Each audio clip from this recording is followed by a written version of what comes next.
जिसे अपने ज्ञान का घमंड होता है, उसे अपने घमंड का ही कोई ज्ञान नहीं होता और वो अपने सीखने के सारे दरवाजे बंद कर लेता है और बस दूसरों को प्रभावित करता घूमता है।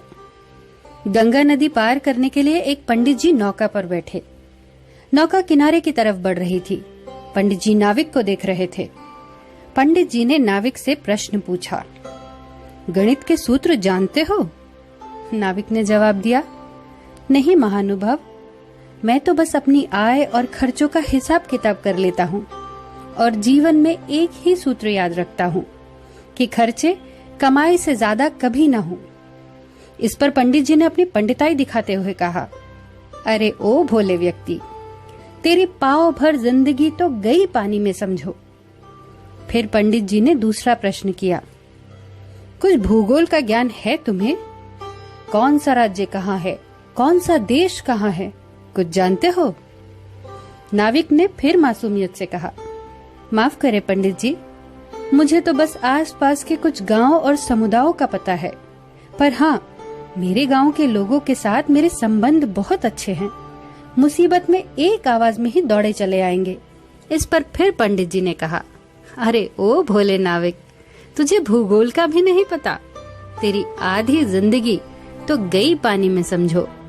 पंडित जी ने अपनी जीत आंखों में भरकर अब तीसरा प्रश्न किया, वेद पुराण उपनिषद को तो छोड़ ही दो, महाभारत और रामायण तो पढ़ी ही होगी तुमने। नाविक ने फिर मासूमियत से कहा, पढ़ा लिखा कहाँ हूँ पंडित जी, बस कुछ दंत कथाएं और कहानियाँ अम्मा सुनाया करती थी बचपन में। पर पंडित जी, हर कहानी में एक बेहतरीन सीख होती थी, बस उन्हीं को उतार लिया अपने आचरण में और जिंदगी सुख से बीत रही है अब।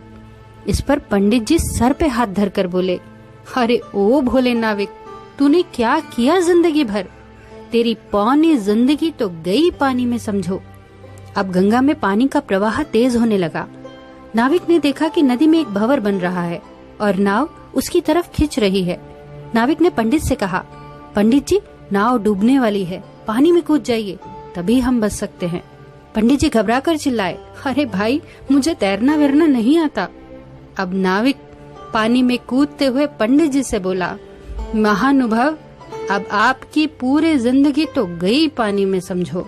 और थोड़ी दूर जाकर नाव पलट गई।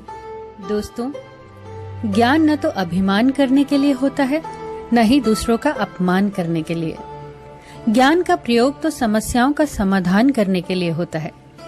कितनी भी किताबें पढ़ लो, कितनी भी डिग्रियां हासिल कर लो, ज्ञान वही सफल है जो आचरण में उतरे, जिससे अहंकार का जन्म न हो, जिसमें दिखावा न हो।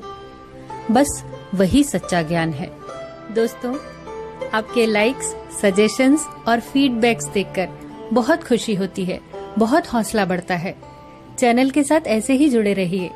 फिर मिलेंगे अगली कहानी के साथ। तब तक के लिए अपना ख्याल रखिए और मुस्कुराते रहिए।